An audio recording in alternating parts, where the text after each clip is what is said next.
These types of videos don't come around very often, but today I'm going to go through almost every plant in my entire houseplant collection, of which there's quite a lot. So generally these videos are quite long. They generally require a quite massive editing process. And so this is why I don't do these very often. If you're new here, my name is Amy. I'm an ecologist and I live in Ireland. And I also love growing houseplants as a hobby. If you watch my other videos, I quite recently uploaded a kind of a refresh and restyle of this main plant room, which is my office. And I thought it was the perfect time to run through all of the plants and show you how everything is growing and what I currently have in my collection. Over the last year, I've gone through a lot of ups and downs with my plant care in terms of feeling a bit frustrated, maybe with how fast things grow and how much they were overtaking the space. And that's what happens when you have a lot of plants. Things grow, and often they can grow quite fast and they can grow out of the space. So over that time, I've done a lot of reflecting on the hobby. I have gotten rid of quite a few plants. It may not look like it at all, but I have gotten rid of quite a few plants, and for me that's a very big thing. I'm really happy with all of the plants that I have in my collection, and I'm pretty content with how things are now. On top of that, I am a bit over 7 months pregnant, and so this hobby has had to change with me changing as well, and priorities shifting in the quite near future. And so I've tried to kind of rearrange things to really work for me. I talked a little bit about that in my refresh and restyle video, but just about how making sure things are repotted if they need to be, that will help with watering schedules and things like that.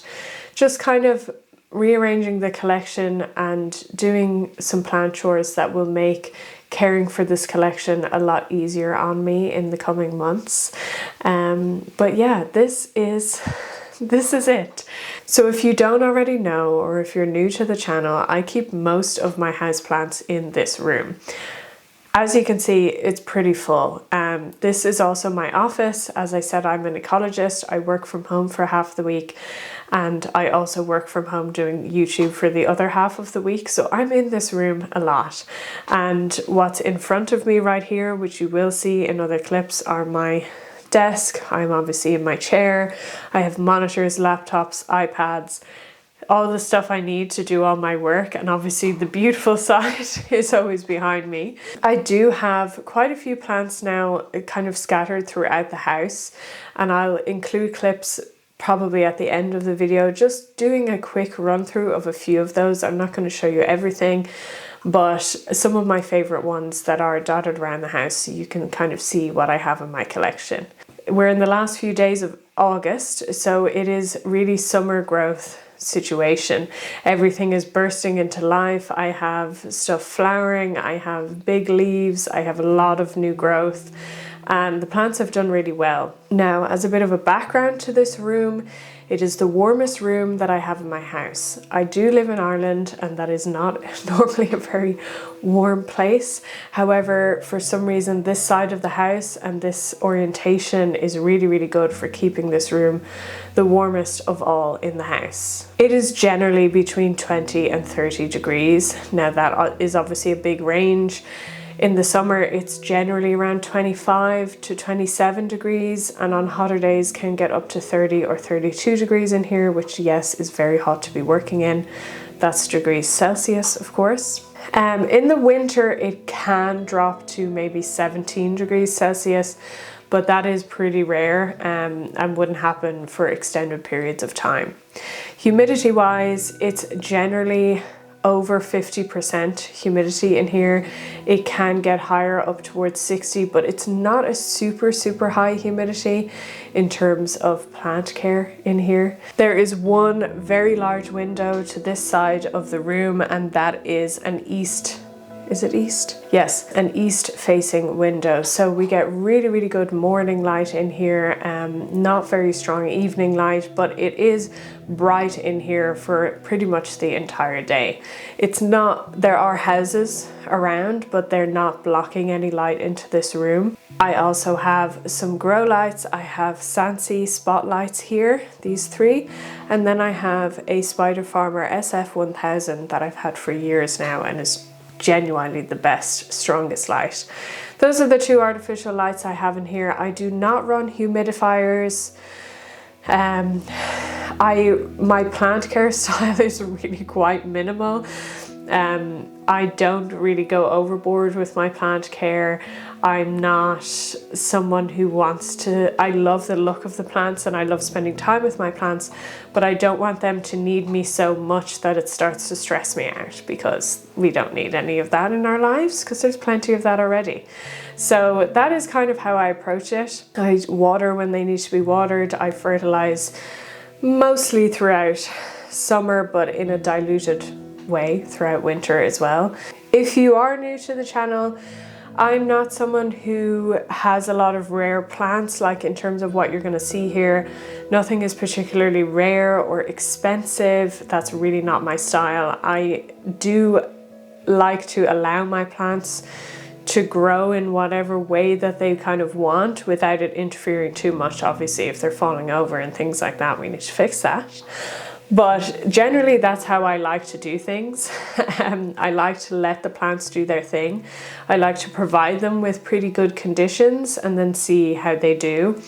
And often they do pretty well, luckily. My approach to this houseplant tour, obviously, when you're showing your entire collection on the internet to quite a few people, these videos often get the most amount of views that any other type of video gets. You tend to put your best foot forward. Let's say you want to make your plants look good. You want a clean space, which luckily I've recently cleaned in here because of that refresh video. However, I have not gone through the collection and pruned, gotten rid of yellow leaves, drying leaves, or anything like that. I really want to present to you the realistic way that this collection looks on a daily basis, because I don't think it is helpful or fair to show others your plants in the best light, because it can make you feel like you're not caring well enough for your plants, that you're kind of inadequate with your plant care style, or teach you that yellow leaves and dying plants and drying leaves and all of that is not totally normal and a very common part of this hobby. So just to be aware of that when we're going through things, you will see things as they are. There's dust on the leaves, you know, all of that kind of good stuff. So I just wanted to put that in the beginning of this video so that everything is up front. So without further ado, it does take quite a bit of time to talk through each of these plants. So let's get into the main part of this video. So starting on the side of the room that you don't generally see in my videos, and this is the other side of the room that I was talking about. So there isn't a huge amount of plants on this side of the room, but there is quite a few. So I have basically two kind of floating terracotta pots here, and I have gigas over there in the corner. I don't have anything over here. Here we have my only remaining Philodendron verrucosum. I have had multiple versions of this plant over the years. I have quite recently, my large one, I just got rid of it because it wasn't fitting in my climbing space. So now I just have this small version. It is cutting that I took from the larger plant. So as this plant is a climber, I generally would let it climb up something, give it some support, but for some reason I wanted to kind of test out how it would look if I didn't do that, and I quite like it. Obviously this isn't the optimal growing condition that this plant would like, and on top of that, it's not necessarily going to promote very mature, stable, big-leaved growth at all. However, that's not what I'm going for with this one, and I think it fits quite nicely. So the one beside it here is, now keep in mind, my memory is not as good as it would have been before I was pregnant, so I do tend to forget plant names a lot more these days. So if I say anything wrong or if I'm unsure about anything throughout this video, don't worry, I will be putting the actual name of each plant on the screen as I go through, so don't panic about that. But I'm pretty sure this is a type of Philodendron erubescens. This is a plant I've had for quite a long time. It wasn't my favorite for a really long time, I think because of the growth habit. It's quite compact. It used to grow quite slowly for me. However, I think it actually just needed a bit more love. A lot more frequent watering and a bit more light than I was giving it, and it grows quite happily here. I also quite like how the verrucosum tends to kind of go down a little bit, and this one is a lot more upright and higher in terms of its growing style, and I really like that. Obviously it has beautiful coloration. The leaves, when they are fully grown, are kind of just dark green, but the new leaves and the sheaths of leaves are quite a deep purpley red, and I really like that color. This plant has just kind of grown on me over the years, to be honest. These are my bats. As I said at the beginning of the video, I am an ecologist and I do a lot of work with bats, so that's that context for you. Now over here in this corner I have my Philodendron gigas. This is a plant that I have toyed with getting rid of quite a bit. So it's behind this huge Maranta here, which we will get to. But yeah, it's honestly, this Philodendron gigas, as well as my Philodendron melanochrysum, of which I only really have propagations of now, are kind of annoying to grow for me. I don't think they suit my style. I think that they want much higher humidity from me than I'm able to give them, and that results generally in smaller or more deformed growth. So I end up kind of cutting this plant back all the time, but it doesn't necessarily do it any good, if you know what I mean.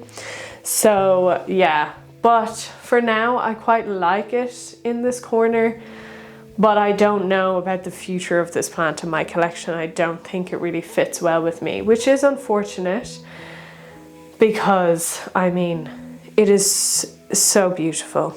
The leaves, when they are longer, when they're kind of elongated and mature, they are really so beautiful. The venation, the velvet textured leaves, just lovely.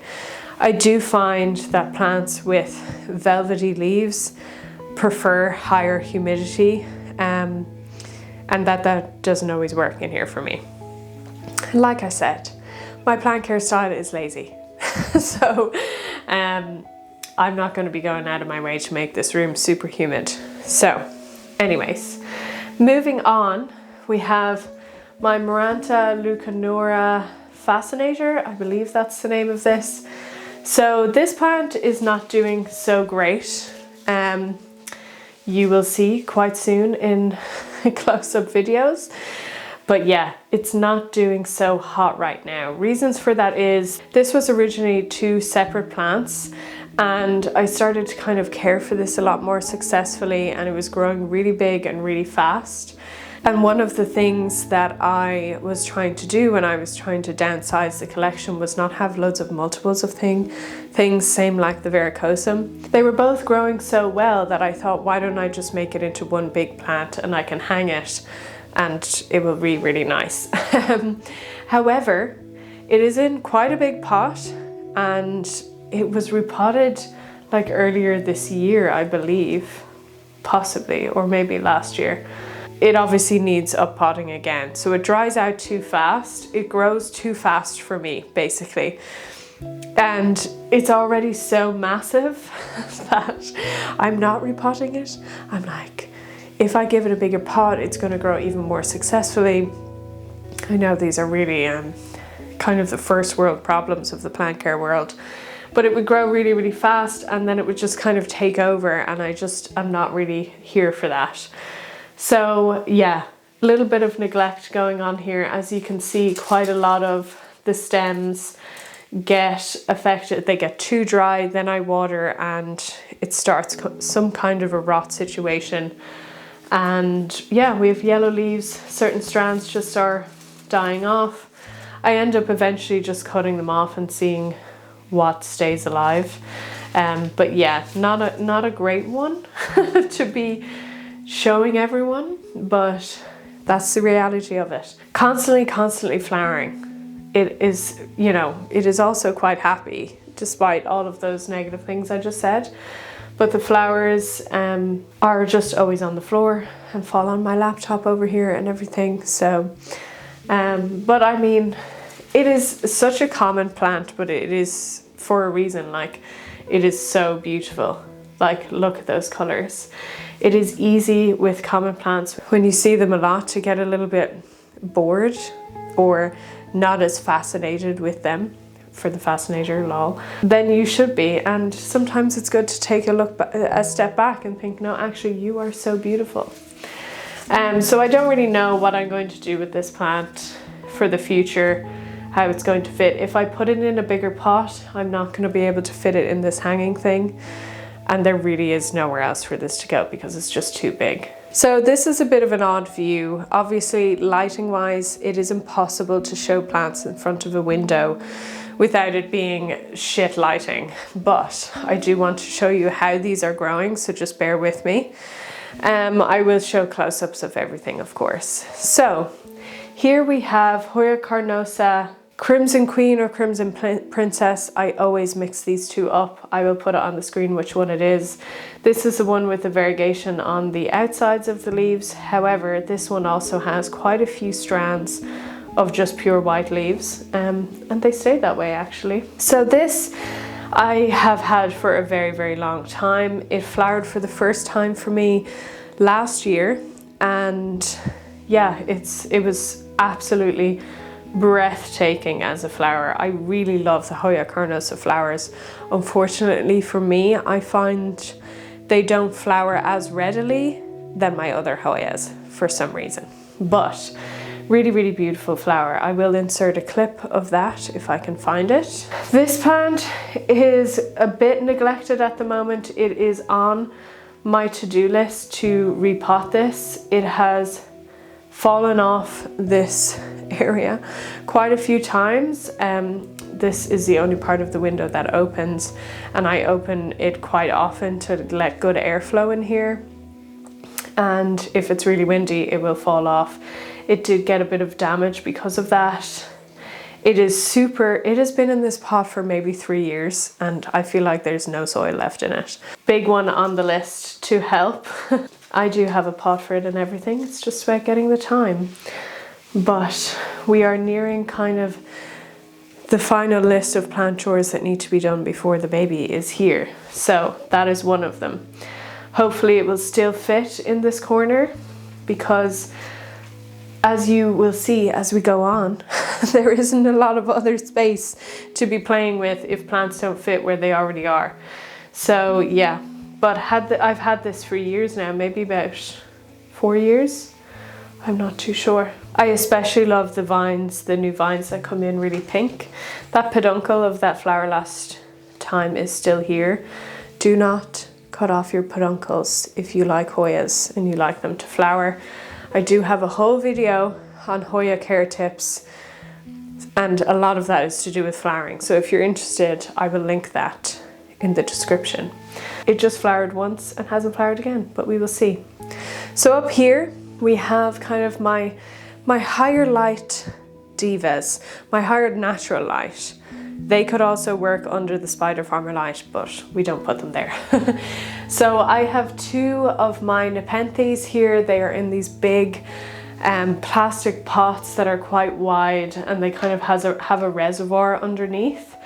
And yeah, these plants do not like to dry out. That is a big thing. It's why I put them in such a massive pot for the root system that they had, because any type of drying with these will just instantly dry up the pitchers. Again, I have a care tips video on Nepenthes on my channel if you want more in-depth tips. But these plants really like this location, especially in the summer. They get a lot of light, The leaves are very happy with that. Obviously, like I said, they do not like to dry out. That doesn't mean I don't let them dry out sometimes. And there has been quite a bit of that recently. There is a thing about plants being hung up high that just, they don't get taken down as often for watering, and they should. So I do have quite a few dried up leaves, or quite a few dried up pitchers here as well, which is not ideal, but is what it is. Here I have my absolutely giant Hoya linearis, which is, it's going to flower soon. I've just noticed all the peduncles have little buds. This one is such a magnificent flower. It flowers kind of all throughout the plant all at once, and it is so beautiful. So this plant is really happy here. I'm gonna just take it down to show you how big this is, because it's absolutely freaking massive. Like, what the hell? All of this new upward growth. It's also quite heavy. And then we have all of this. It is really, really, really big. Issues with this plant: it's one-sided and it's extremely heavy. So the pressure on this root system scares me quite a bit. I feel like it's only a matter of time before that gets too much. It could do with a pot like this. It was in a really small pot for a long amount of time, and what I did was I got it quite a deeper pot than the one it was in, planted it really deep so that the roots would have a bit more of an anchor to support all of this extreme weight, and it really needs that again, and I think I will put it in something similar to this. But it is a big task. Absolutely beautiful. I do not prune it. I do not do anything to this. I just let it be, and it's really, really happy. But yeah, it really likes that higher light situation. However, the bigger that it gets, the more light it actually blocks from coming into the room. So is what it is. Really beautiful. So here, this piece of furniture is a new addition to this room, which I wish was not here because it obviously takes up space. However, there's baby things, and baby things need to go somewhere.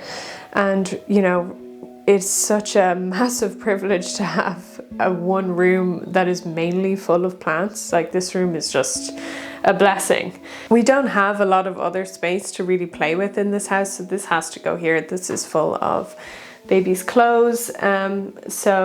And there's a lot of other stuff that still has no place and where to go. But anyway, that's here for now. On top of this, I have just a few propagations. It's so funny, you know, I kind of got rid of all my propagations because for some reason I take propagations, I leave them in this water, they root, and then I do nothing with them. Either I replant them into pots of the mother plants just to bulk it up, but I never sell them and I never really give them away, very, very rarely, because there's not a lot of people in my life that at least live in this country that would care for plants. However, they're just here, and I said to myself that I wasn't going to do that again, but then I did the restyling video and I had to cut back quite a few plants, and then I couldn't get rid of the cuttings, so here we are.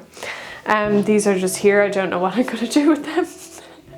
But anyways, we'll let them root there and we'll figure it out later. So here, which is kind of hidden a little bit from these propagations, is my big staghorn fern. So I forget the name of this, something platycerium. I've shown this in a favorites video and I've discussed it. I know these plants in the wild really like to be kind of nestled up in a canopy and not necessarily like rooted in substrate, like they'll be in moss or debris and things like that. And so it's quite often that you'll see these mounted on wooden boards. They'll be mounted in some kind of way. However, when I got this plant, I kind of had to emergency repot it because of the substrate, and I just put it into a normal pot. And to be honest, it's done so well and it's really happy. So, you know, I'm just gonna leave it. I know because of my own care style, that if I have something mounted or in moss, it's gonna die because I'm gonna let it dry out too much. I'm not gonna water it. I'm not gonna take it down and do maintenance. It just doesn't suit me. Being in a pot, however, it does suit me and it's happy with that. So that's what that is.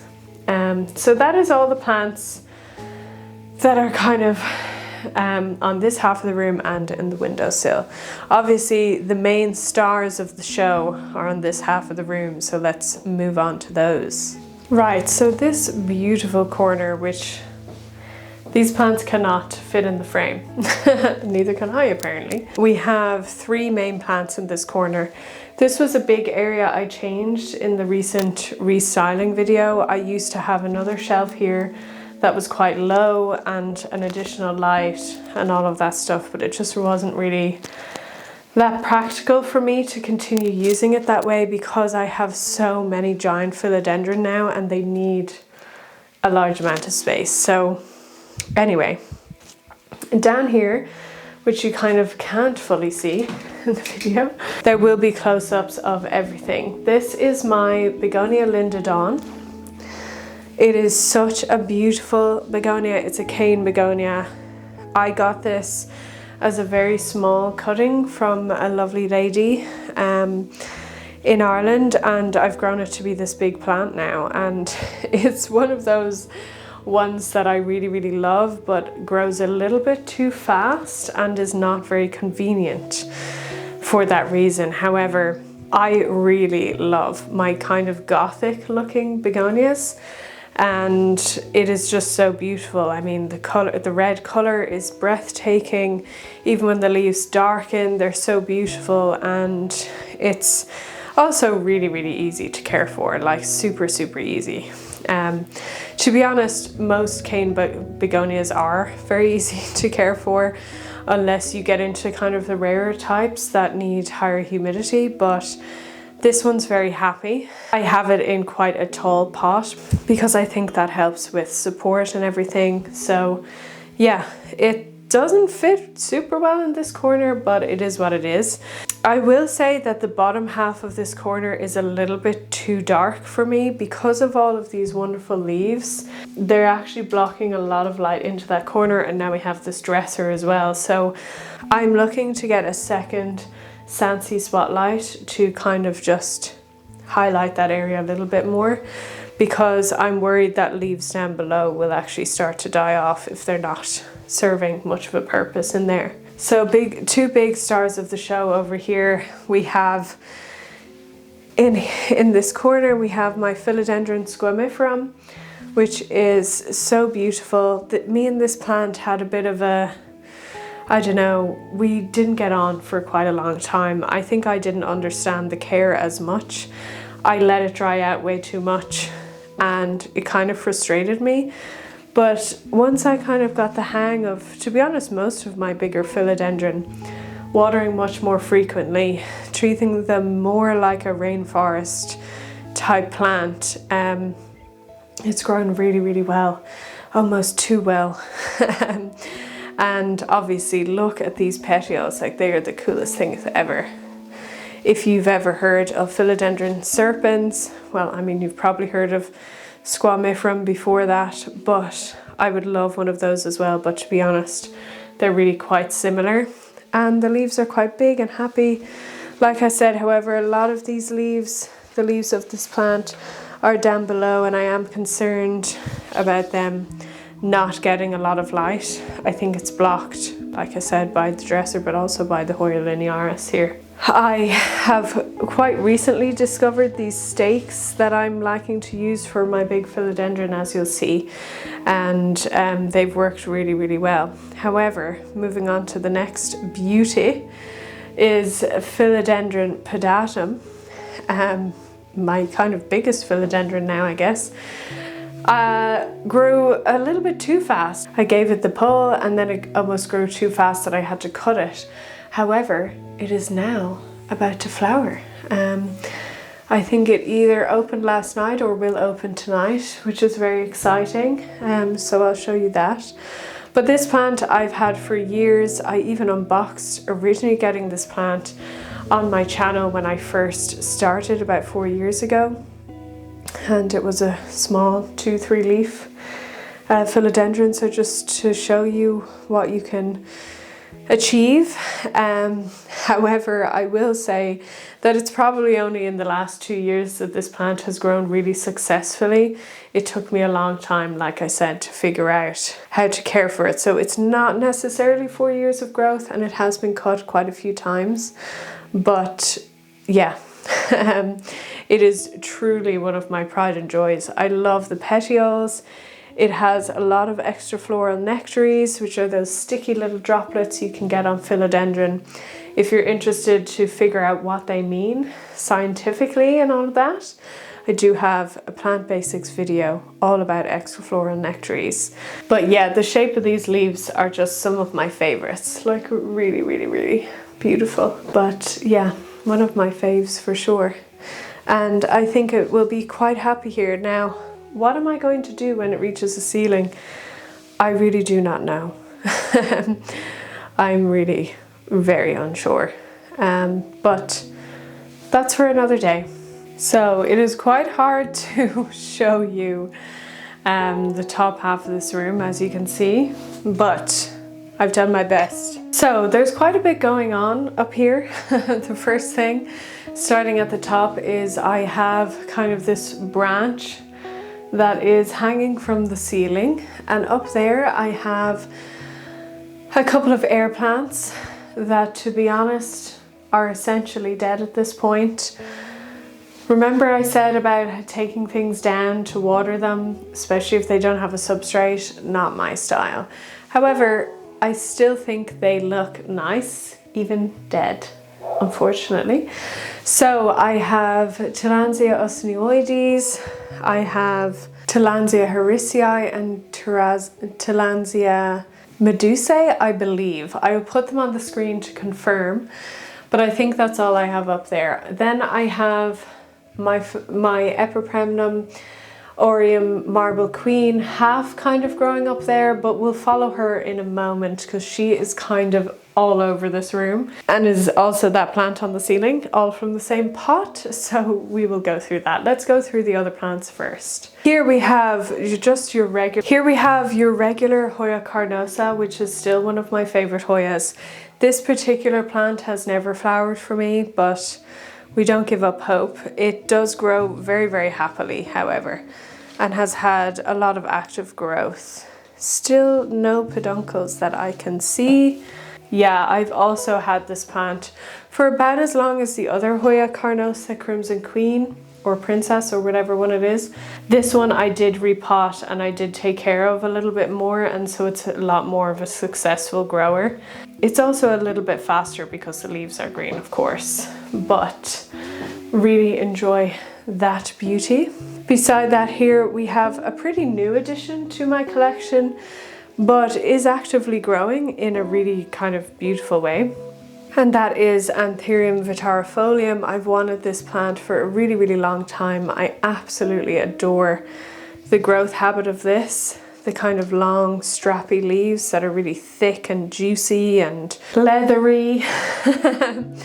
But yeah, that's I only got that in the last few months, but it's been repotted and it's very happy. So I'm happy about that. It seems to be quite an easy grower when it comes to anthuriums in general. I'm not a huge anthurium grower, nor am I super successful at them. I have a few, as you're going to see, but this one seems a bit easier so far.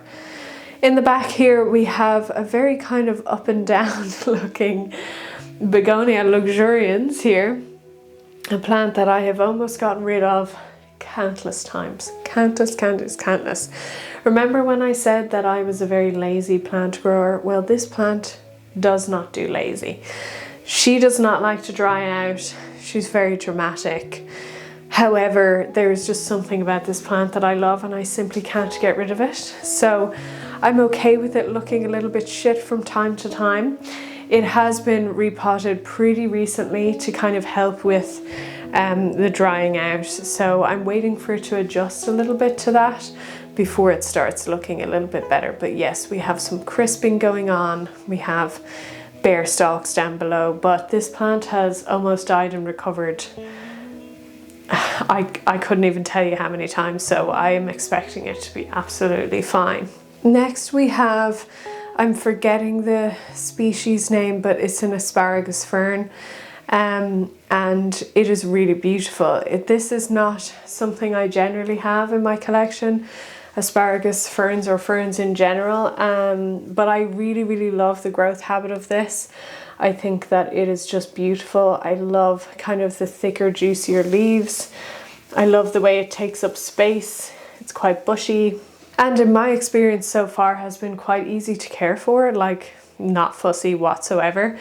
And so I really like it, and I like the green it adds to this space. Beside that then we have your Zamioculca zamifolia, your ZZ plant, typical plant that everybody has. However, this is the black version, and I've had the green and the black version. The green ones never lasted. I just got bored of them. I don't like. But I really like this one. It's kind of one of the easiest plants to care for. However, it doesn't grow super fast either, so just keep that in mind.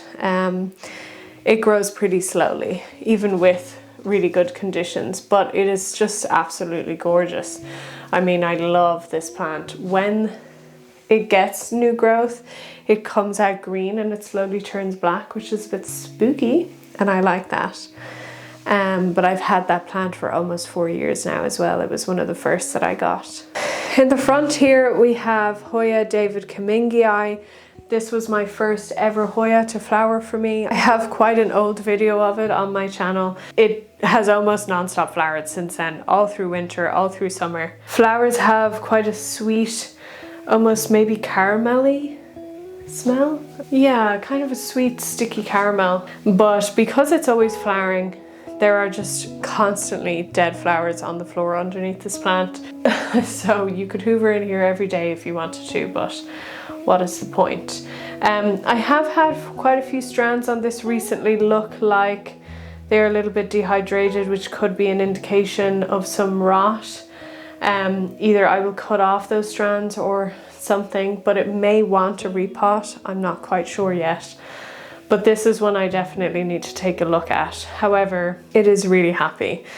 In terms of growth, I wouldn't say that this, even though I've given it really good conditions, it's not a massively fast grower in terms of leaf growth for some reason.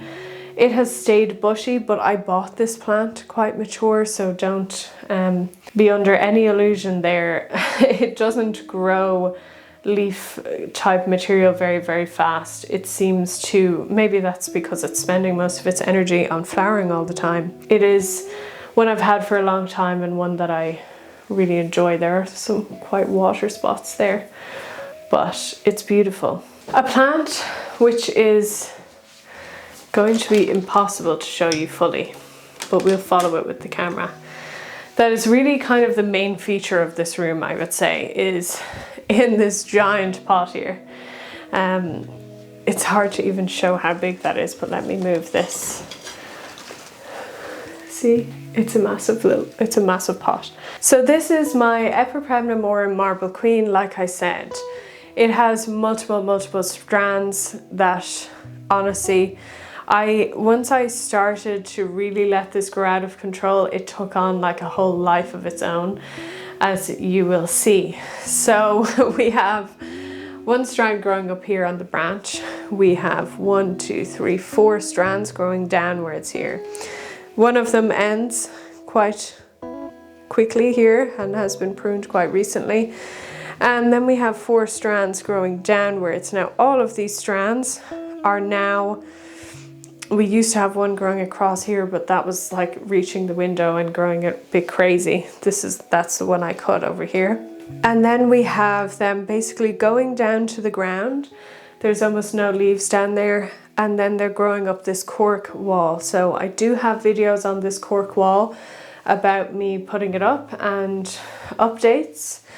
So I will link them if you're interested. But this is essentially just cork bark that I have attached to the wall. The bottom halves were sticky and I used command strips to stick them, and then as it got bigger I actually just nailed them to the wall because I just couldn't deal, because the support that this needs is pretty big. So this was an experiment to kind of give a more lateral and horizontal growing space to quite a common but successful grower.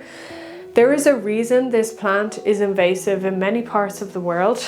It's because once it takes off, boy does it take off if you give it good conditions. But that also means, and to be honest, with a lot of invasive plants, they're generally quite easy to care for because they can adapt to different environments that aren't native to them. I mean, the care for this plant is just so easy.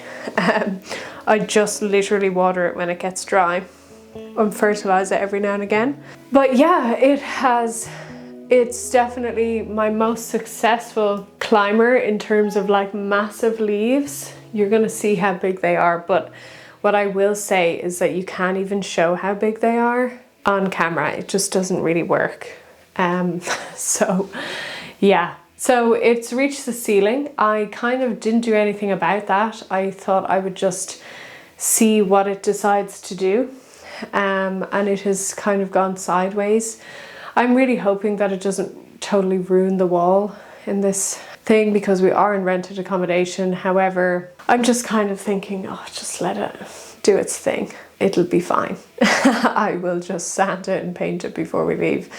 But yeah, so that is definitely my pride and joy, probably my most successful climbing plant.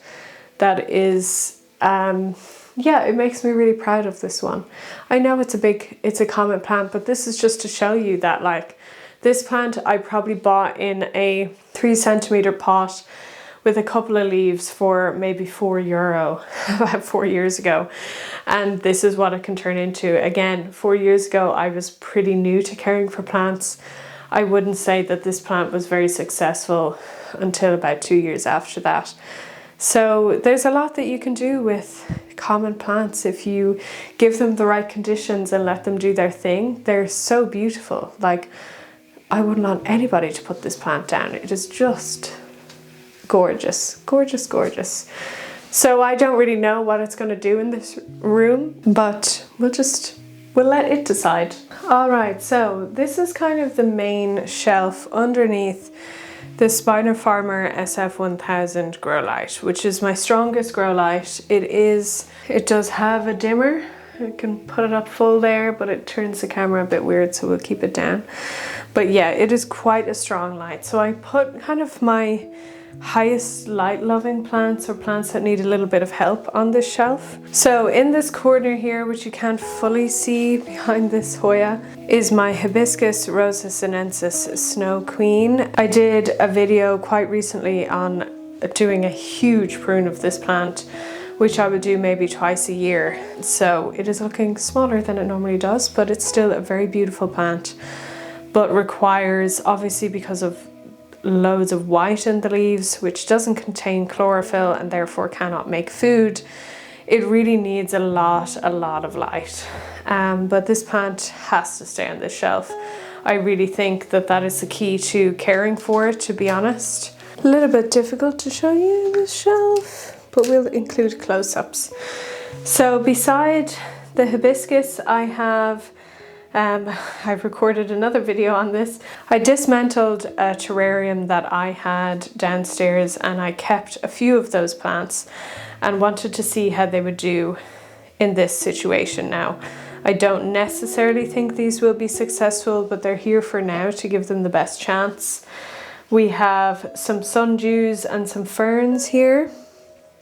And then we have 2 Pingicula butterwort plants, more sundews and more ferns in this one, and I'm just going to see how they do. They don't look as happy as they were in the terrarium, but I mean, it's not the ideal habitat for them. Beside this then, I have a kind of a cactus display that I have Avonia papracea, which is this weird looking plant that doesn't grow very much. And then I have a couple of cacti. Some of these recently died, unfortunately.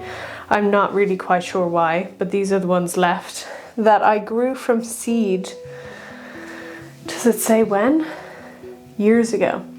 These cacti I grew from seed on the 3rd of August 2020, and this is how big they are now, just to show how slowly cacti can grow, but they are pretty cool. I like them.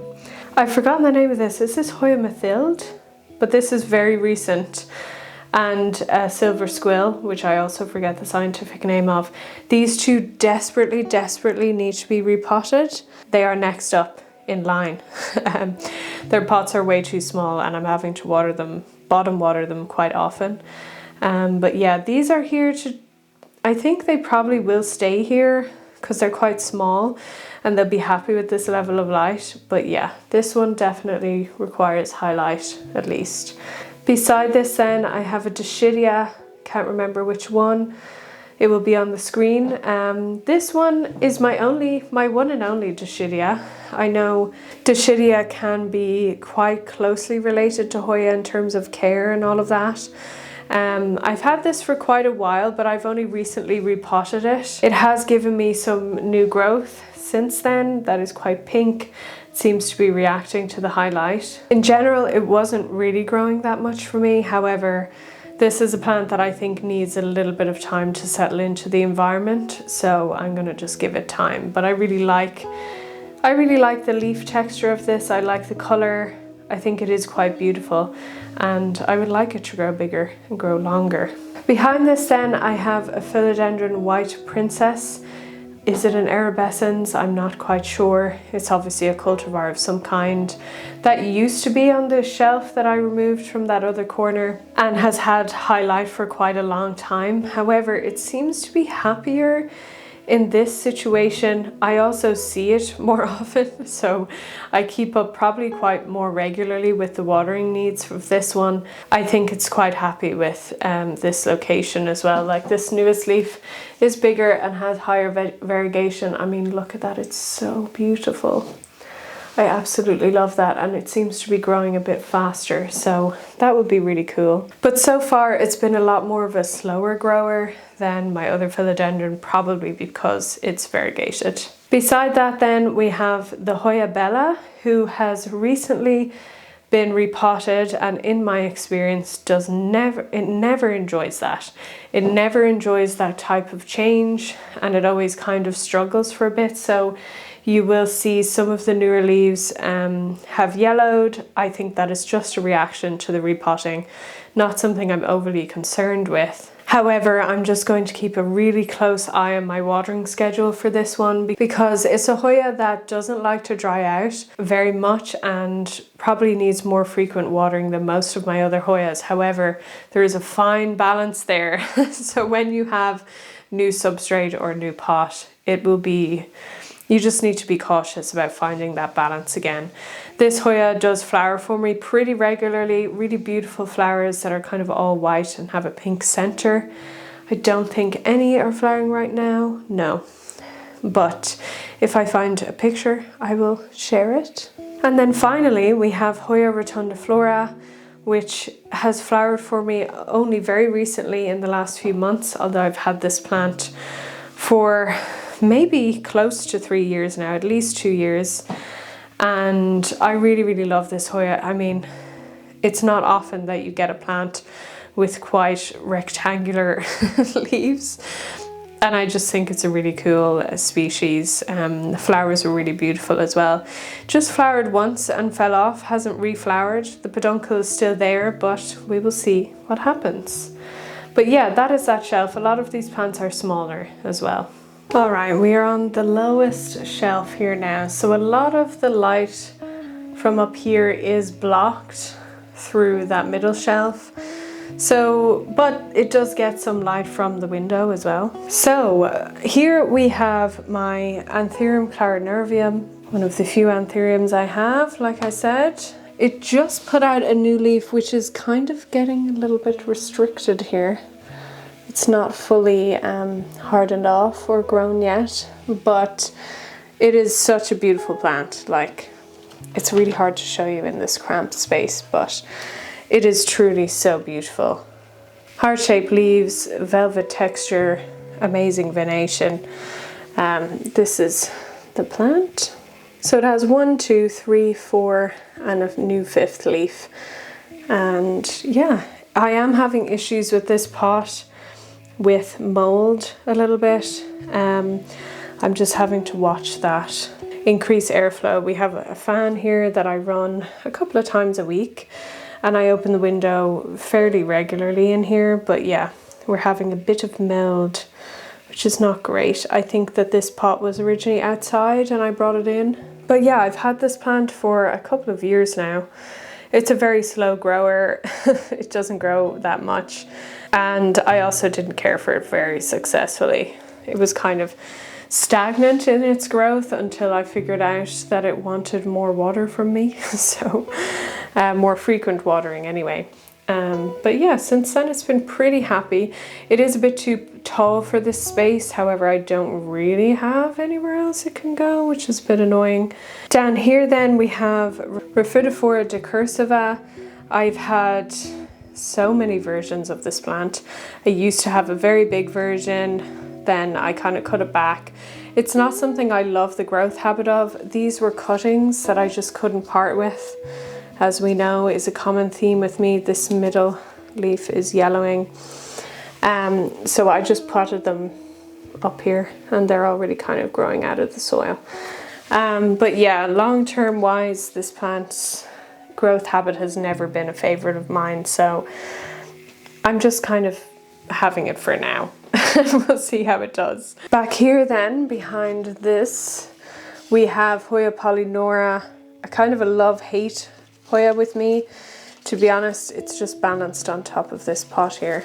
Yeah, I don't know what it is about this Hoya. It's never flowered for me, and there's definitely like part of me that wants to keep on to this plant because I want it to flower first. Want to know that I can make it flower before I try to get rid of it. But it is one that over time I just kind of end up hating the way that it grows. I think that this plant would be so much better off in like a plastic pot hanging from a window. However, my space is limited and it's also kept for some of my favorites, those kind of positions. But yeah, I don't know. Over time, it just kind of annoys me. But this was, I did have a huge plant of this. It then got root mealies and was severely neglected by me that I just wanted to throw it out. But I took some cuttings, I grew them in water, and then I potted them up in this, and now this has really grown into its own plant. But it's also known as the fishtail Hoya. It has that kind of leaf shape. So then the plant that it is sitting on top of, some of you will be sad about this, but if you've seen in my last refresh restyle video, I had like the biggest philodendron gloriosum at the top of this shelf that was so unbelievably massive. And this plant is a crawler, so essentially it crawls horizontally along the ground, which can really quickly take up an unbelievable amount of space. And it was getting too big. I then air layered it and then I chopped it up, and then I rooted those. Some of those are in here, seeing if they will grow. I'm not sure if they will, but to be honest, I'm not too fussed if they don't. And then it just wasn't really working out. It's just too big of a plant for me to have in this space when I want to have other plants as well, you know? So this was actually like a baby, basically, that a shoot that came out of the main plant. So I decided to keep this until it gets too big. So it's still in the same pot that the original one was in. As you can see, it was this thick piece here. And now it's not. This is just kind of an offshoot. There's actually two of them. So that is that. I still absolutely love the look of this plant. I think the leaves are beautiful. I will insert some clips of my giant one so that you can see, but she is no more. Sometimes you just have to make those difficult decisions. It's just the most inconvenient growth habit that you could possibly have, but a beautiful plant all the same. Beside that, at the back here, let's show you, I have my begonia masoniana, which is quite a difficult begonia to care for. Not great happening here. That happens every now and again, but we have new growth as well. This plant got quite unhappy recently. I honestly think that I forgot to water it for a little bit too long and it got upset at me. Which is what begonias tend to do. However, we're back on good terms now. She's pushing out new growth, she's happy. But yeah, it never really has too many leaves at one time for me. Super texture, as you can hear maybe. Has all these bumps, has an amazing underside. Try to show without breaking the leaf. But yeah, not the most successful looking specimen, I will say. In front of that then, I have this kind of unidentified begonia, but it's some kind of maculata cultivar cane begonia, and this has grown quite a lot. So yeah, I got this as a cutting from somebody in kind of a, that's very deformed. Oops, I've just ripped that leaf. I got it as a cutting as part of some Christmas Secret Santa thing. And I can't remember what they called it, but it's called something. It has much more, the spots are much more silvery and much like more spots than the maculata. And it's really, really beautiful. I do love it. It's also very easy to care for. I got it as like a 1 or 2 leaf cutting that was kind of dying for about a year. And I've kept it in this small pot. And now, to be honest, it's very happy. Like, it's grown quite a bit since then.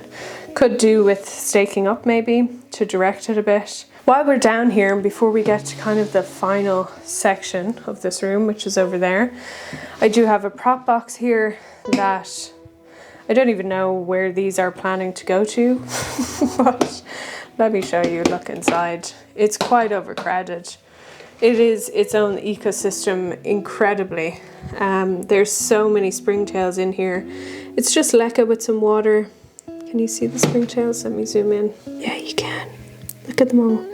So they basically eat all the decaying matter in here and keep it as a good ecosystem. So honestly, I put things in here from time to time, things that I don't want to get rid of, but that no longer have a space in my collection. So what I have in here, I have Monstera Peru here, which I got rid of the mother plant of.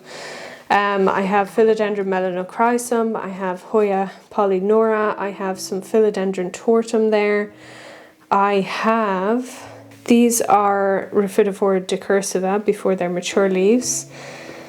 More melanochrysum.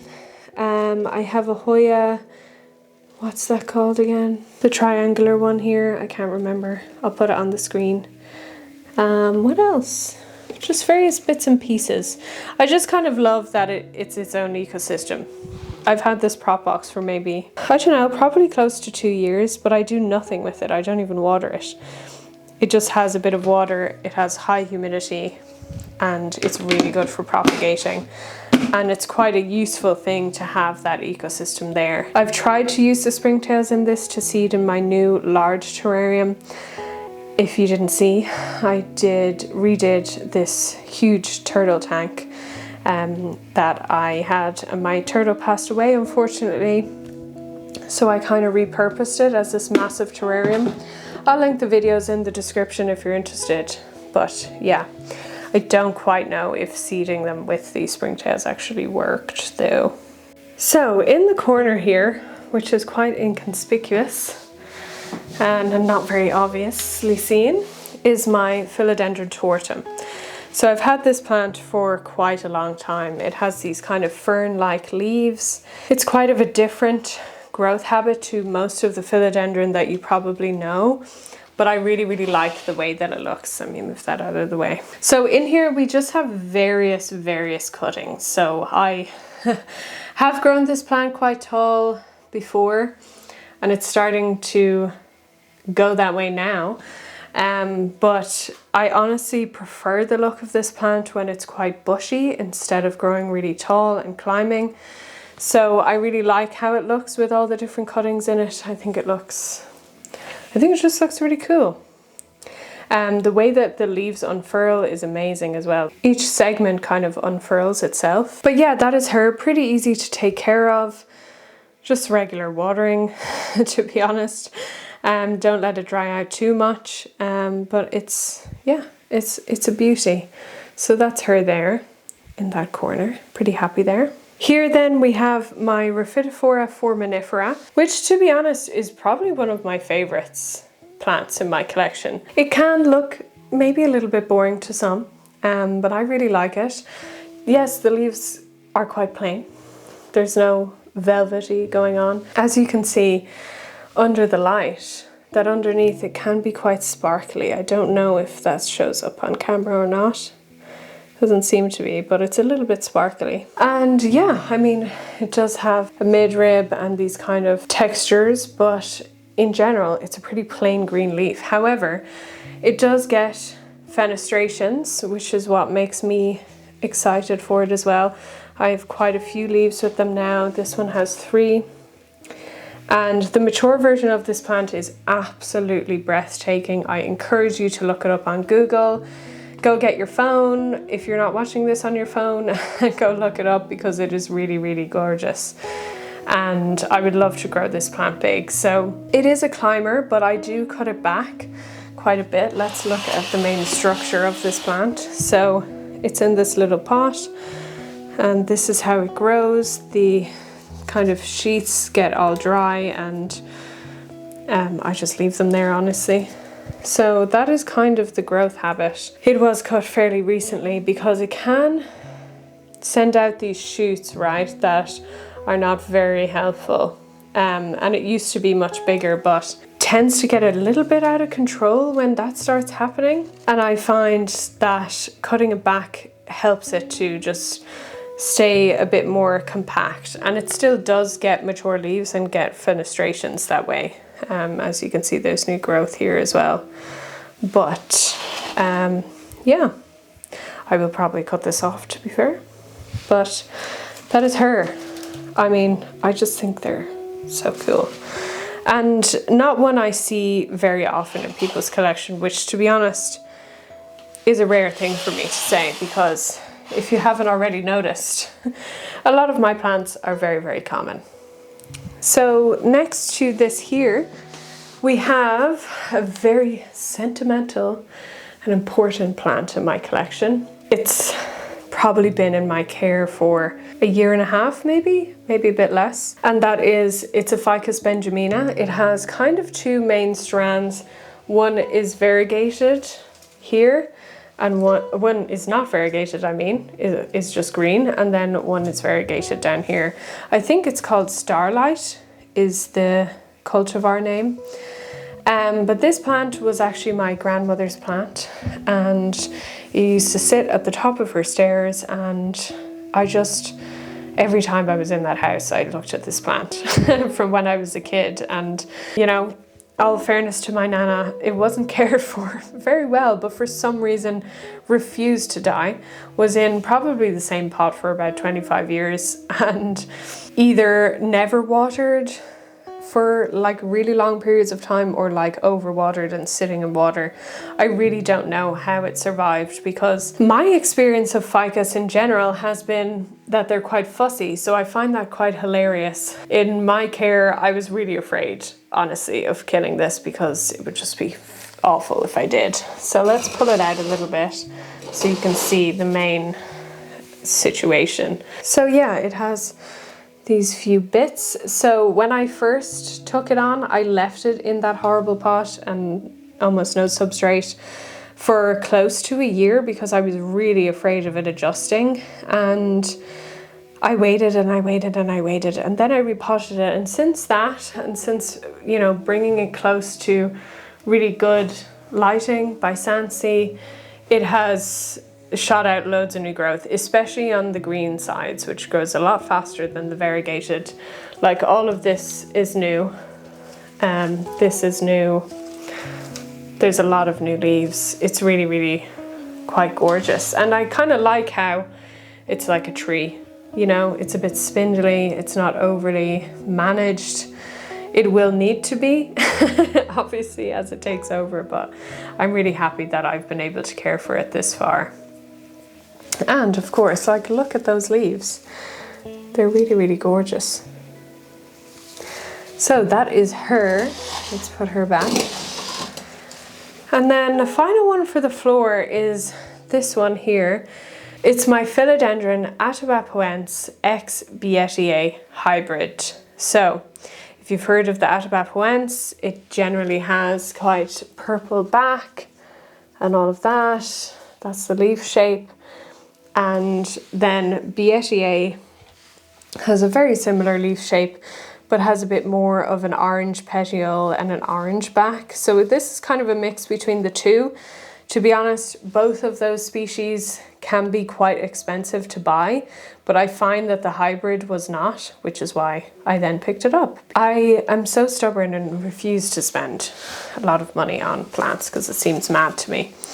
But anyway, this is her. You've seen her in my cuttings growing in water because this was very recently cut. So this is how she looks. I've recently given her a pole. She was growing really successfully upwards, but then she didn't have a pole and it was kind of falling downwards, like towards me. So I thought once I give her the pole, it's just easier to start again and let her know that the support is there. So she's plenty of room to grow, but most of the leaves are, as you can see, down below. But a really, really gorgeous plant, quite easy to care for.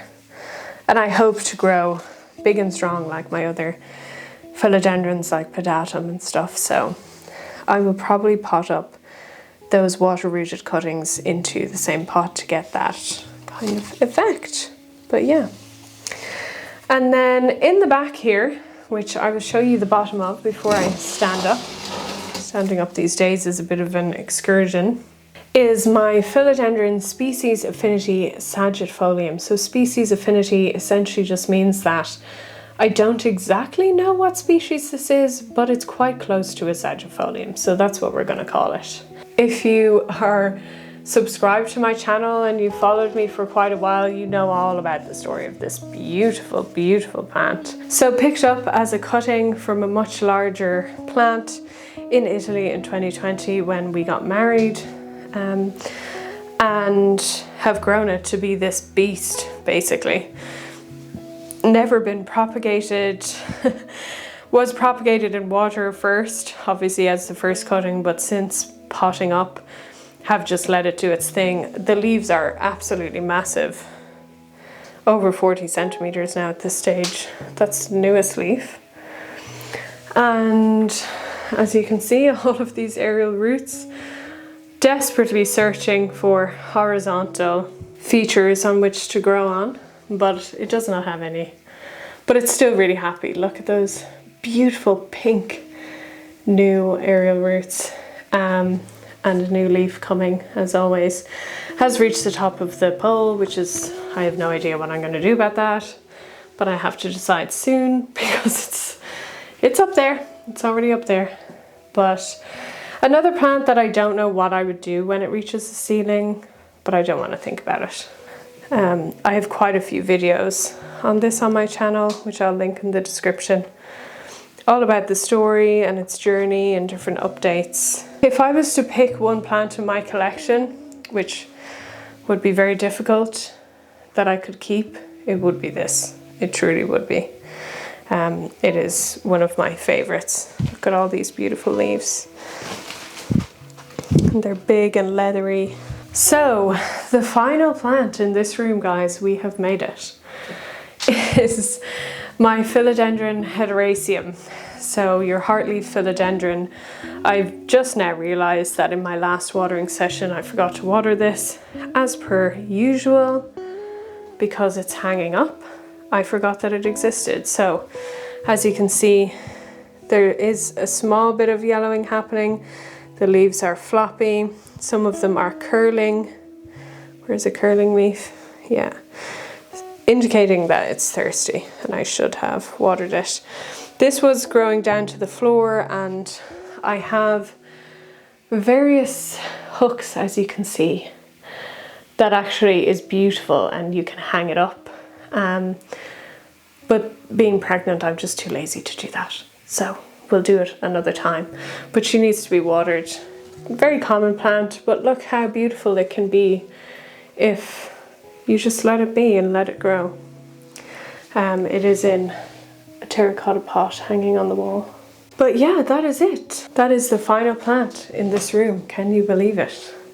So I'll show you just a couple of other plants in the house, some select few, but that is essentially my houseplant collection.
My big terrarium that I mentioned earlier that I have videos on, various anthurium, Monstera adansonii, Monstera Thai constellation, Iracine herbestii, Maranta, Melanochrysum, some ferns, various bits in there. Philodendron micans, very sad. I just don't care about this. I just water it, that's it. It barely gets any light. We have adansonii here in leca, which I think I'm going to throw. We have neon pothos in water that was in the turtle tank, but we're going to have to pot up properly. Very sad looking blue star fern, but has a lot of new growth, so maybe okay. Then we have this big Rhaphidophora. What's the name of this? Tetrasperma. Growing up the wall. I quite like this one. This is probably my favorite plant in this room. It looks quite dull in here right now, but all of the light in this room comes in the evening We have asparagus fern behind the TV. We have big, massive begonia snowcap here, which has absolutely huge leaves and is flowering. Recently moved this here. Then we have two final plants. We have philodendron plamanii, which I always forget the name of, that is also flowering. Let me show you for the second time. Yeah, which is cool. Cut off quite a lot of bad leaves on this recently, but I think it looks better like that. We're very backlit here. Then we have Stromanthe Trio Star, which I think it's just also been recent moved here, and I think it looks better here. That is pretty much all of the plants that I have in my collection. Yes, there's quite a lot. I do hope that you enjoyed. Of course, if there are any questions that you have about any particular plant or about my care style in general or anything that you want to know, please put them down in the comments and I will do my best to answer. I do think these videos can be often just nice to see what people have, but also really useful to see kind of the placement of plants in a room and how that can affect how they grow. So with all of my plants, I try to give them the kind of most optimal spot in this room that would do well, that they would do well in. And that's how I kind of approach it. And definitely when I'm refreshing or restyling, I tend to take everything out and slowly put them back in based on each individual plant and what their needs are. So that is currently how the collection looks on the 30th of August 2024. What I love about these videos is that I can also look back on them from my own collection and see how much things have changed. Often you get quite used to your space and you can so easily forget how different things looked like 2 years ago, and it's really nice to see that. For example, let me just include some clips here of what my last houseplant tour looked like. And as you can see, it's quite different to how it looks like now, especially with the climbing plants and things growing up vertically really made a huge difference on this room. So I'm going to leave it there. Thank you so much for watching this video. I hope that you enjoyed. If you're interested in subscribing to see more of my content, I kind of upload a variety of videos, but are all really based around plants. I do some educational type content. Some of it is quite science-based. Some of it is a lot more targeted towards how to care for your plants and how to kind of approach your plant care, all based on my own experience, of course, on top of more relaxed type videos like plant tours, repotting sessions, and all of that good stuff. So if you're interested in videos like that and you enjoyed this one, please do subscribe. If you just enjoyed this video and you don't care about all the rest, just let me know by giving it a like or putting a comment in the comment section. It really does help my channel to move forward and to let me know what you guys like. So I hope that you have a great rest of your day, whatever time of day it is for you. I hope that you enjoy caring for your own plants, and I will see you very soon in the next video.